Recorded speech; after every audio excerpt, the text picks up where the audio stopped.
Hello everyone, I'm Steven from Gane Photography, and as you can see, I've just finished work in the evening and I am currently on the way to the Penang Botanical Gardens, where this will be my first time in 6 months going outdoors for figure photography, partly due to the lockdown imposed by the government to control the COVID-19 pandemic. Right now, where I live in my state, in this island, Penang Island, the disease is pretty much non-existent. It has completely been eliminated, and let's hope it remains that way.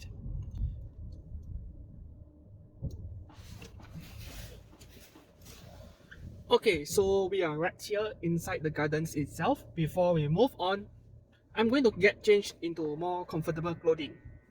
So please stay tuned.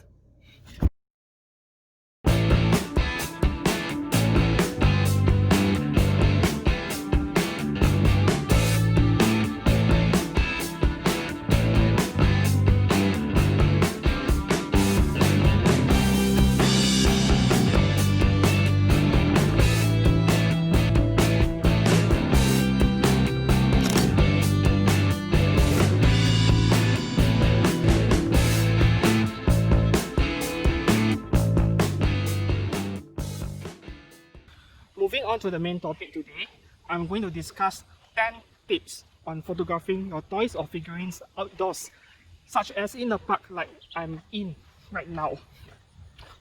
The first tip would be to plan and scout in advance. So, you thought of going out for a change of pace.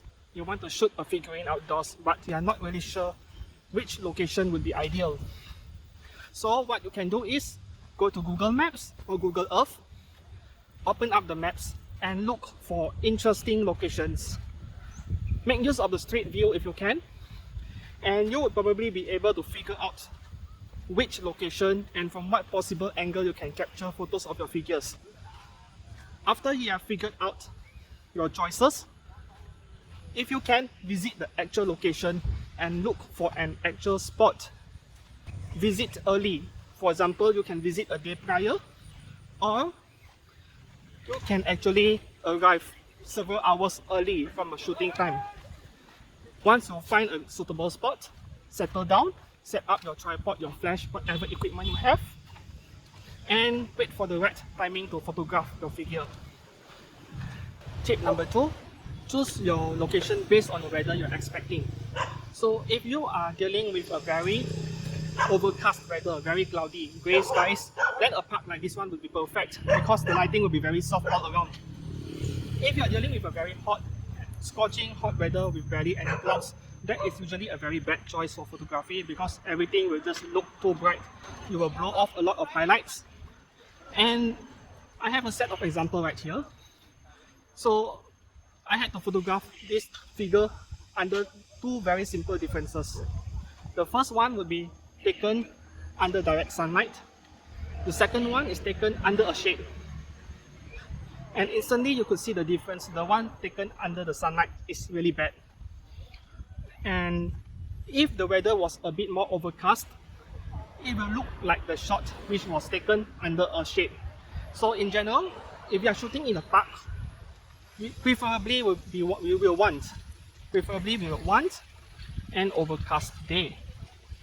But if you are dealing with a very hot weather with minimal clouds, go for the beach, wait for the sunset or sunrise, the golden hour, and shoot something there and you will get amazing results.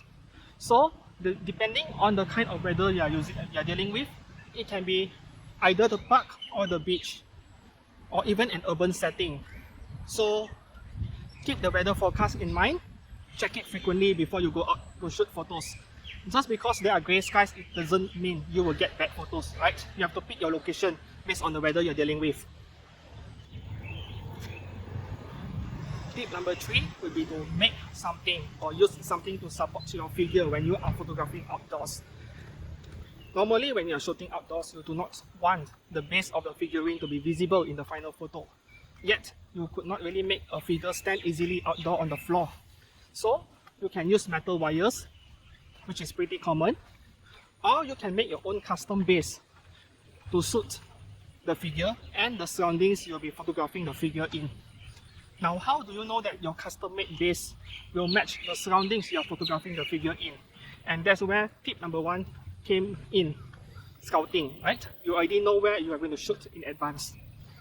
Sometimes you can use the figure's very own original base and photograph as usual, then Photoshop and erase it in post, or you can use artificial grass or any other types of material to conceal the figure's base right on top and make a hole so that the figure's footpad will go through. Tip number 4 would be avoiding photographing straight into the sun, which means the sun is directly behind the figure's back. The reason for it is pretty simple. Flare, right? Like what's happening to my video clip right now. So usually we don't shoot straight into the sun unless you are aiming for a very specific unique effect such as silhouettes, or you are photographing a wide angle scene involving a sunset or a sunrise, in short, the golden hour. Now, if you could do a sunset or sunrise shot properly, you do multiple exposures and create a HDR image from it, then shooting straight into a sun will create very beautiful shots. Moving on to tip number 5 would be to bring lighting modifiers. You can bring silver foil, the same foil you use for cooking, to reflect some sunlight onto your figure. Or you can even bring camera flash with a wireless trigger, of course. So I have a perfect pair of examples right here, which I just taken today. I photographed this mysterious Heroine X figurine on the ground, one with flash, one without flash. And the differences are pretty striking. So when you photograph under harsh weather, usually the figure will look darker than the background, and that's where the flash comes in. Your flash will fill in the dark areas on the figure. So I do highly recommend using a flash and to attach wireless trigger and receivers on it, so that you can fire your flash from pretty much any direction, any angle. The wireless trigger I'm using here is the Godox R16, which costs only 20 bucks, right? 20 US dollars. So if you own a flash, I do highly recommend picking up these wireless triggers because your creativity options will increase exponentially with this equipment. Tip number 6 would be to bring a tripod. Now that sounds pretty heavy when I told you to bring lighting modifiers and now a camera tripod. But when it comes to photography, sometimes you don't need that extra effort to get the best results. No pain, no gain, right? So when it comes to tripod, I've emphasized this quite a number of times. Not here, but on my Facebook page, where you need a tripod that can be inverted upside down. A tripod that can be inverted allows you to place your camera, suspend your camera very low on the ground, sometimes just an inch above ground. The best figure photos outdoors are often shot very low. Now you may have seen tripods, those really cheap tripods that are meant for smartphones. Those are also usable for light cameras, but those tripods do not allow you to go low enough. I've used them before, right?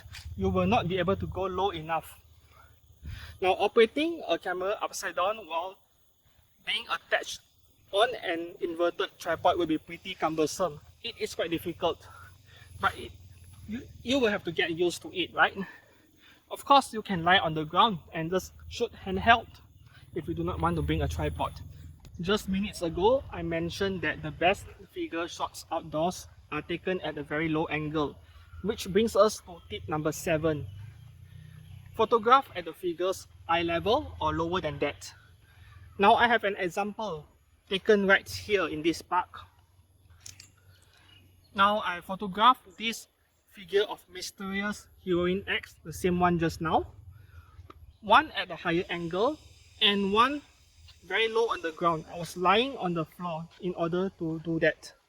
So the one I shot from a high angle, this is what it looks like.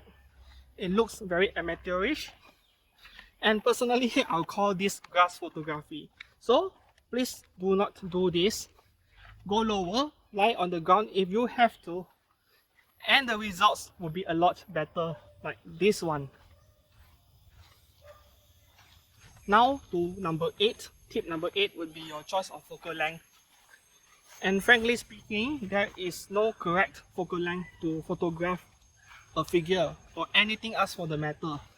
But your choice of focal length given the location is very important. Now I have a set of examples of the same figure again, shot at 24, 35, 50, 70 and 100 millimeters. But on a crop sensor camera, right? Nikon D3200. So here are the differences. 24, 35, 50, 70 and 100. So as you can see, I maintained the figure to occupy pretty much the same amount of surface area or frame in the photo. The difference was that at different focal lengths, the background appears different. So when you go longer focal length, the background appears more magnified. It looks bigger, it looks simplified, and you get better bokeh, more background blur, regardless of your aperture.